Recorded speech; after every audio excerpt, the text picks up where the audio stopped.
Hello, I'm John Hardie.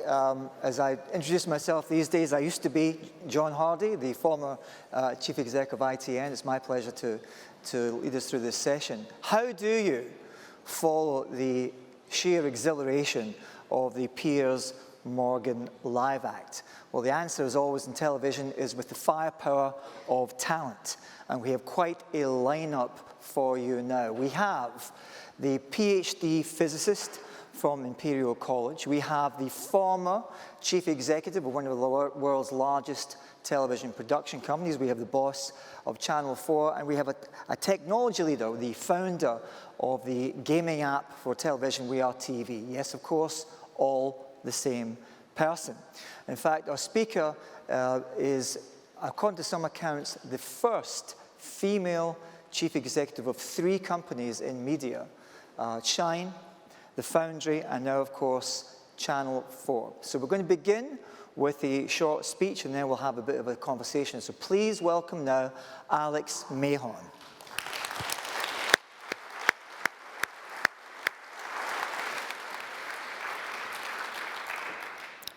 Thanks, John. I might be all of those things, but I still don't know if you can follow Piers and lunchtime. So when we gather at this event, we discuss something called the British television landscape. And I'm generally very comforted by hearing that Channel 4 is described as a vital part of that landscape. And it's, of course, true. But I do sometimes wonder about that word, landscape. It's perhaps a little bit woolly, a little bit unspecific. I mean, what is it exactly? When you pan out, we see this broad British landscape, and it looks familiar, and of course it feels like home. But what happens when you zoom in? Then you'll see that our territory is made up of something else, or rather lots of little something elses. It's an aggregate. It's a collection of multiple smaller landscapes of varied localities that together create our national richness. Each one is relevant to itself, and often to its neighbors, each containing something important, not just to those within it, but also universal. Stuff that's relevant to the whole zoomed-out landscape. The direction of travel in television, though, in digital, in business, is generally global. So if you're looking at something that isn't global, people can be tempted to dismiss it. Something that's local sounds a little bit, well, irrelevant, a little bit quaint, perhaps a little bit retro. Local people, local issues, local newspapers, local government. They all sound like they don't quite matter in the scheme of things. And taken one by one, their relevance is not that obvious. Local starts to be assumed to be parochial. On their own, localities lacked heft or power or influence. Of course, any perception of scale is relative. If you're Reed Hastings or Zaslav, or perhaps Bob Iger looking at the globe that might still exist in his office, then all of Britain is just one of many locals. The same view if you look at us from the Baidu or the Huawei or the Tencent campuses. And whether it's from the West Coast or the East, the direction of travel is obviously not local. It's about scale. It's about control. About arming themselves with the tech and the financial firepower to be the biggest. Getting content to work trans-territory. Scaling it around the world with as little need to adapt it for each market as possible. And from some angles, I would say the TV industry seems to be following the same model as the global food and drink industry, where the secret of success is simplicity. It's about distributing the same recipes to lots of different markets. Now, don't get me wrong, this is clearly a very successful model. It's funded a golden age of television and film content, more, and more. But perhaps as viewers, we should be wary of a future that's controlled by the biggest players in tech. A world where content is mainly consumed on iOS or Android, or searched for on Google or Alexa, and very few companies control what you watch. And they serve their own content and services first, in commercial priority above anything else. Now, who can blame them? It makes better business sense to surface first the content that they make the best returns on, whether it's Amazon boosting its own products, or Google prioritizing its own podcast service, or Netflix serving us up first its owned productions. Now, When that's something like Orange is the New Black, or When They See Us, or Stranger Things, it's great.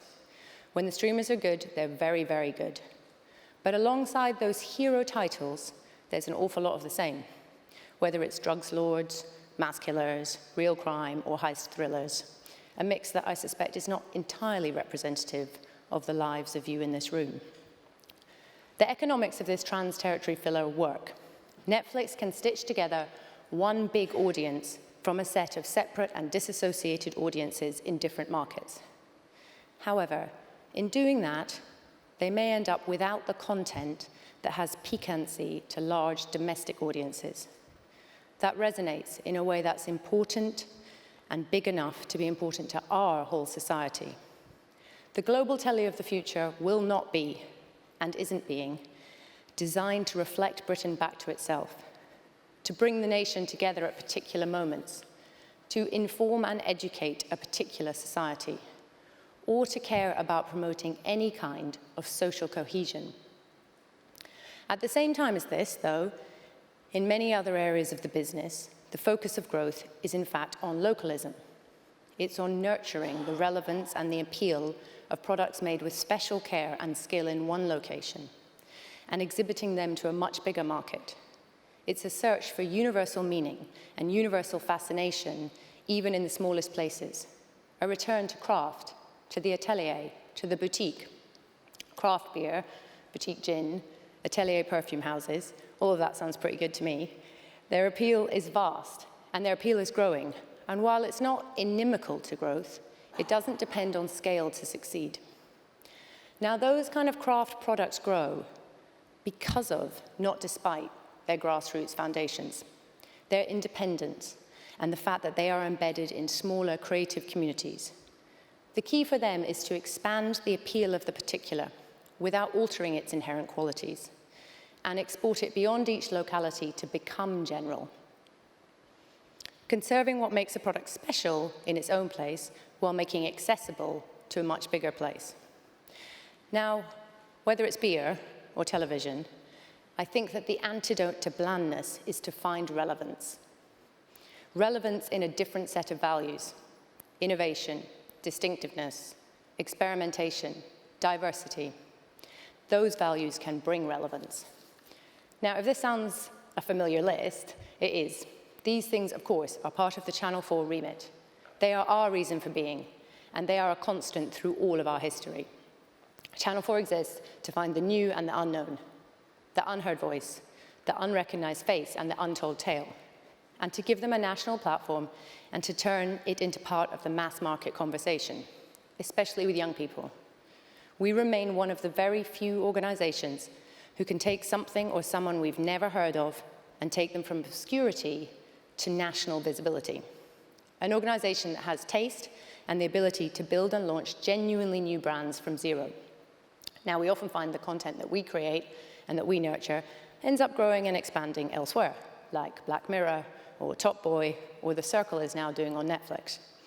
But we remain a brand-building machine, able to create and build new brands with a freshness and a relevance from scratch for both content producers and, of course, for advertisers. Whilst the role of Channel 4 over the past few decades has remained constant, in a world of huge socioeconomic and technological change, the need for us, I would say, is greater than ever. Our audience is changing, and as we've heard over the past couple of days, because we are the youngest skewing PSB in the world, it's changing faster for us than for others. Our 16 to 34 profile is more than double that of the BBC's. So we need to be more responsive, and we have to be moving faster and more connected to their needs, and to be where they want and what they want. Data tells us that the lived experiences and attitudes of a young person today are very different to what they were 10 or 20, or perhaps for some of us 30 years ago.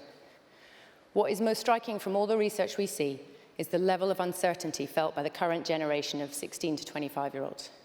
This period of economic and political instability, combined with digital change, is having huge impact for them. They find it harder than ever before to buy homes. They worry that they will never be financially stable. Their experiences and expectation of work have changed radically. They have much less job security. Rising levels of young people are in lower paying occupations, and many of them are on 0 hours contracts. Young people are much more likely to experience stress and mental health difficulties. Almost 2/3 of young people say they always or often feel stressed. And that figure has more than doubled since 2010, only since 2010. This is most likely exacerbated by being the first generation who have felt the impact of having been raised on social media. The Prince's Trust found that 57% of 16 to 25-year-olds believe that social media creates an overwhelming pressure to succeed, while 46% say that comparing their lives to their friends on social media makes them feel inadequate. Even for those of us in this room who may be slightly older, I think the same could be said. So the challenges felt by young people today are both specific and they are complex. Rising levels of instability fueled by politics, the economy, and technology, aligning with personal anxieties. Their power is in flux. They are no longer able to seek comfort and security from traditional institutions, so they look for other places where they can take control of their lives. Things like veganism, social campaigning, choosing their own gender identity. But crucially, amongst all of this uncertainty, they need brands and content providers they can trust to help them navigate these challenges, that can grasp the issues that they are facing and can present them in ways that feel relevant, that feel local to their needs whilst also being wide in appeal. And if this isn't going to be provided by the streamers, can we rely on YouTube to fill this gap? As the data we saw earlier from Ed Williams showed, it's a mainstay of their diet. It has vast amounts of content and can be highly personalized and highly localized. But the viewing is fragmented and siloed, and the content is largely unfiltered and often of a different caliber. It can sit alongside the misleading, the dishonest, and at times the harmful. It may well offer content for every niche interest known to mankind, but its desire to contribute to the national conversation, I would say, is questionable. Even more important, therefore, I would say that in this maelstrom, Channel 4 exists, an organization that has been set up to deliver challenging public service content with a particular appeal to young and diverse groups. That's exactly why we look to tackle the big issues affecting modern Britain in a way that others either don't or don't do in an engaging way for young viewers.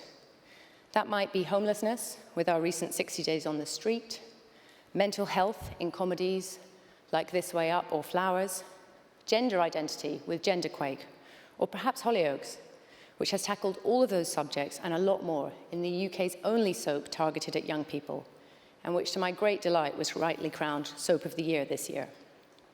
This Monday night we launched Crime and Punishment, a searing, in-depth examination of the British criminal justice system and its state today, which the Observer called a vital, harrowing watch about the prison industry and its cavernous pitfalls, precisely the sort of subject matter that Channel 4 is here to tackle, and territory that perhaps would not be top of the list for streamers looking for trans-territory hits.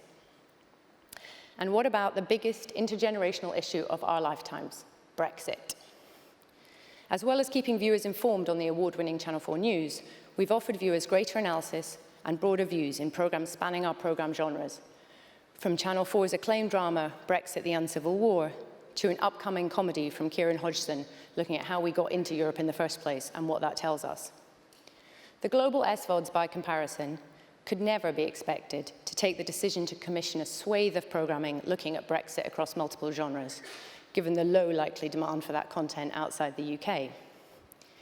And yet Brexit will shape the lives of everyone in the UK, and the younger generation in particular. Brexit has served to expose to us how relevant we are to the lives and concerns and interests of our audience in a way that streamers simply aren't, don't want to be, and indeed, I would say, simply cannot be. And we will continue to provide content unmatched in its relevance. We've helped Britain produce the most distinctive, inventive, and successful landscape of independent television in the world. So successful have we been as PSBs that the chase for content has intensified globally. The biggest names in global entertainment come calling here, and that's great. It's a complement to our system and ensures that British voices are heard in every major boardroom in the creative world. It provides investment, it provides expansion, it allows more growth and more innovation. But one of the best things about success and promotion and expansion is that they produce vacancies. A new generation of indies emerges, fresh and even more diverse talent, ideas and voices that we haven't heard before. waiting for their chance.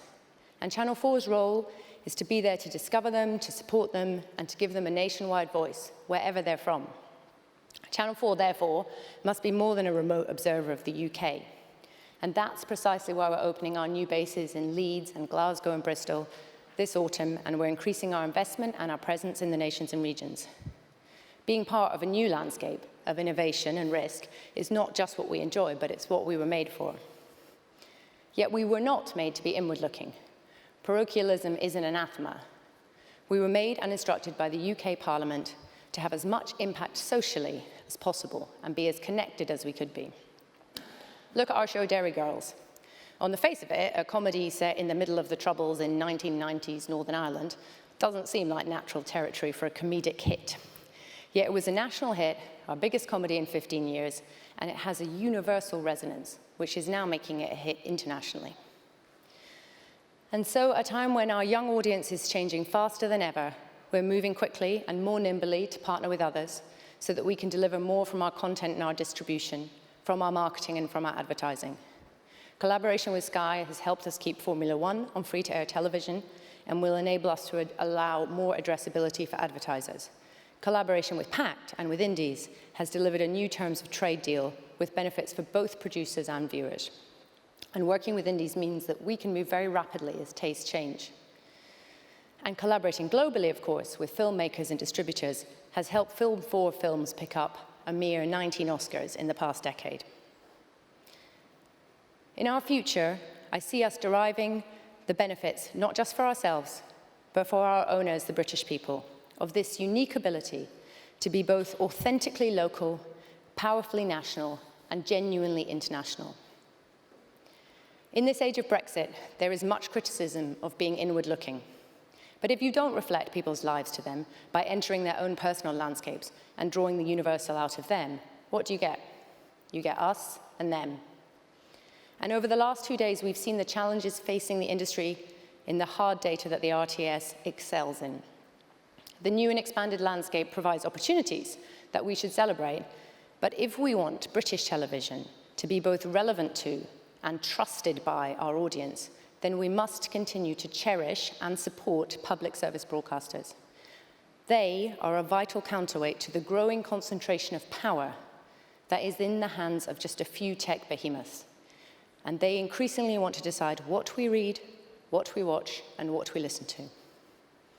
And after all, if I return to the beer analogy, do we really want to find a bottle of Budweiser waiting for us on the bar before we even decide what bar to walk into?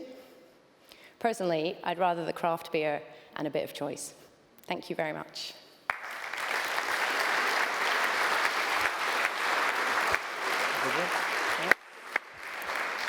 Well, thank you, Alex. I think you've described there a very compelling vision of how Channel 4's mission in the modern age, in the new world order, is to create the kind of distinctive programming that the global giants cannot make. Greater localism, greater relevance to British people, greater innovation, more risk-taking.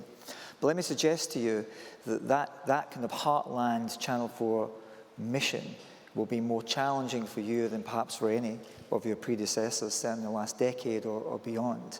And in fact, Ofcom have noted to you that the risks to Channel 4's sustainability are growing, and the threats which Channel 4 Corporation you need to consider are those, and they cite the pincer effect of the long-term risk from global players and the volatility of the television advertising market. So let's just break those down a little bit and start with the economics. Television advertising market, as we all know, is down, I think about 11% since the heyday of 2016. Now, let's hope everyone thinks that will bounce back. But you have to consider the possibility that it may not. So I'm just wondering, from where you sit, what is your, to coin a phrase, reasonable worst-case scenario, and how things might play out over the next 4 or 5 years? Well, that's really the first question I was hoping you would ask. Are you saying I joined at the wrong time? No, I'm joined with you. You came here just in time because we needed you, but answer the question. Look, I think, and I sort of said this yesterday, and you've heard this in discussion today, it's a challenging time to launch new shows when the audience is oversupplied. But equally, what people are looking for are shows that can hit a mass audience that lots of people are talking about and have relevance. So I'd say it's a more difficult time to do that, but then you have the fact is that people are watching more and more content. They want risk, they want challenge, they want relevance. It doesn't make it an easy job to do that if you're Channel 4, if you're ITV, if you're BBC. But as you heard me argue there, the importance for like the sort of social landscape of Britain to have strong public service broadcasters, I would argue is more important now than ever before. And that's why things like prominence really matter. It's why how you find our programs really matter. It's why aggregation of strengths together in this market matters.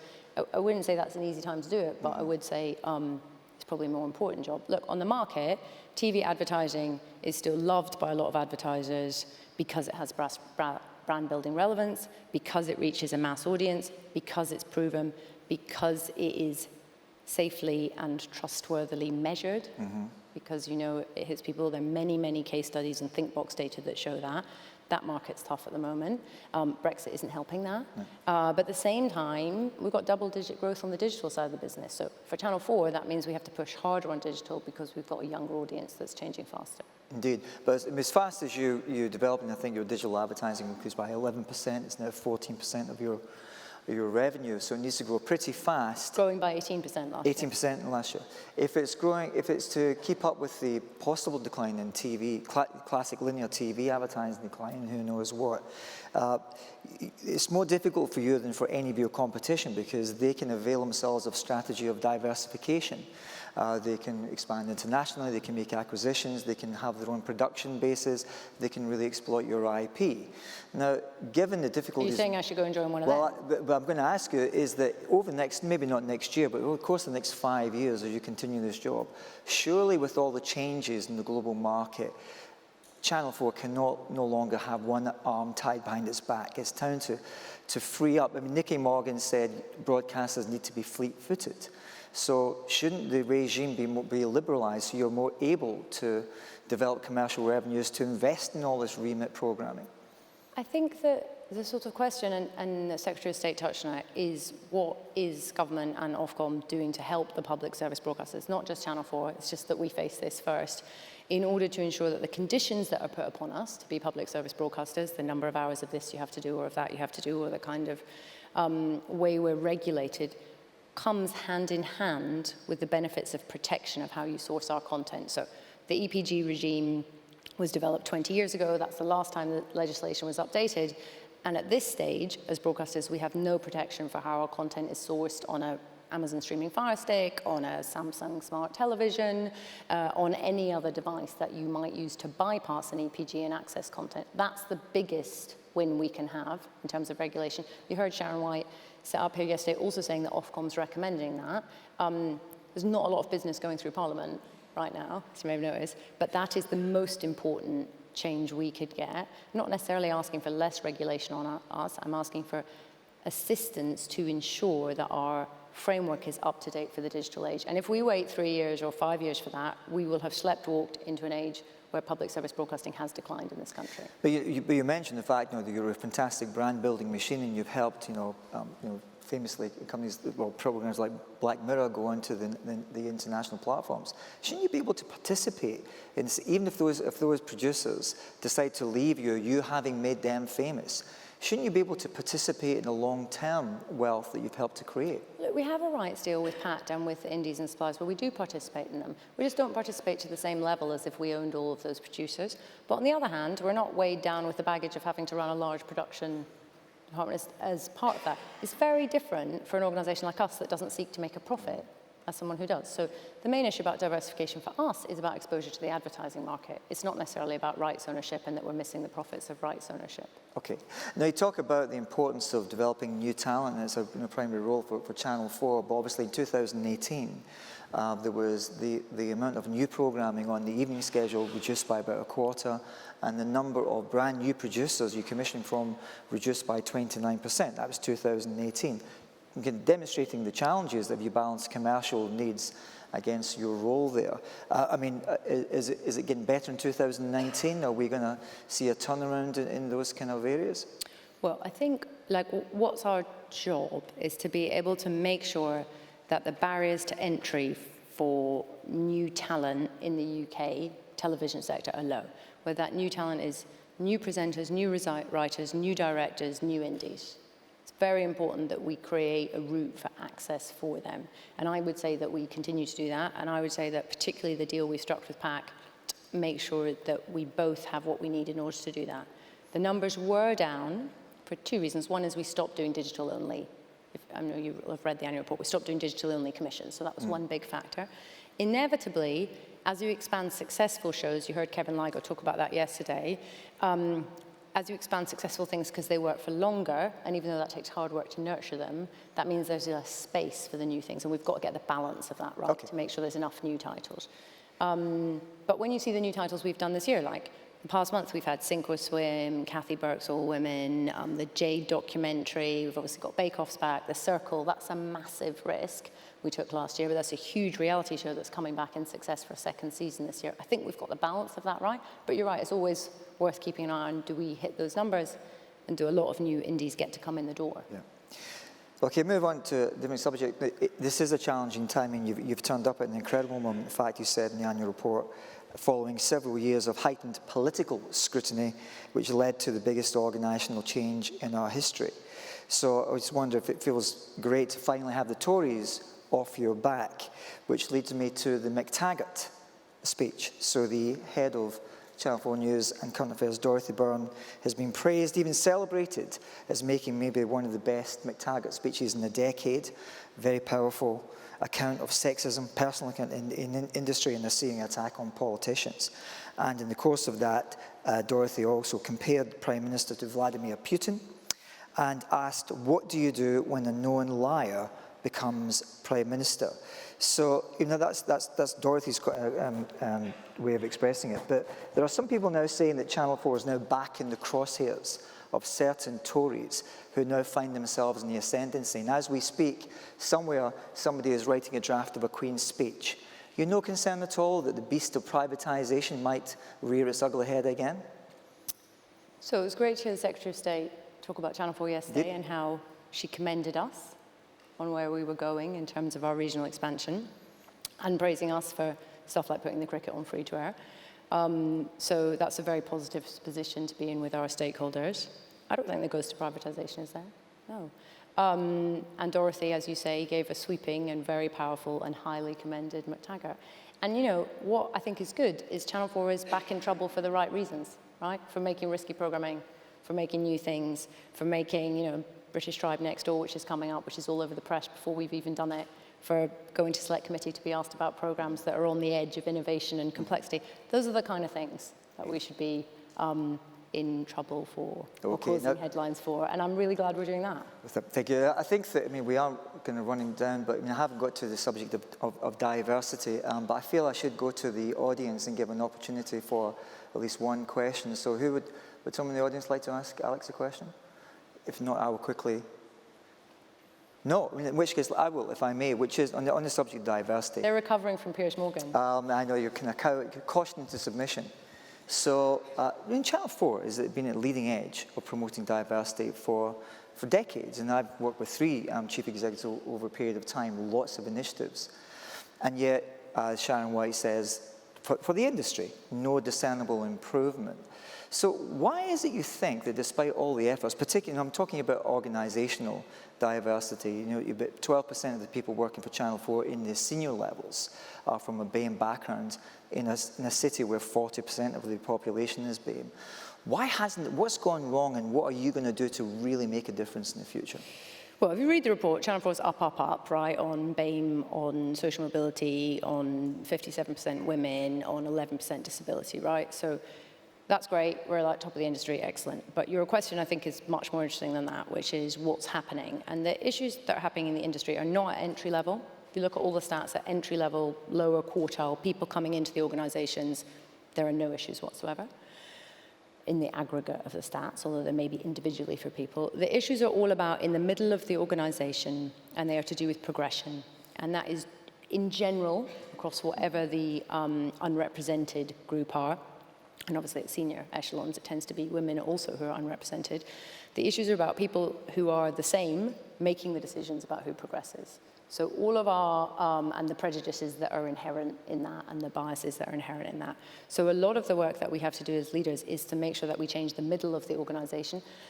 Not just to create role models. I don't think it's so much that. I think it's having a different set of people who make the decisions about who gets promoted, because there are huge biases in how those decisions are made. So my job is really to change the second and the third quartile and make significant difference there. Sometimes you can only do that by changing the people at the top.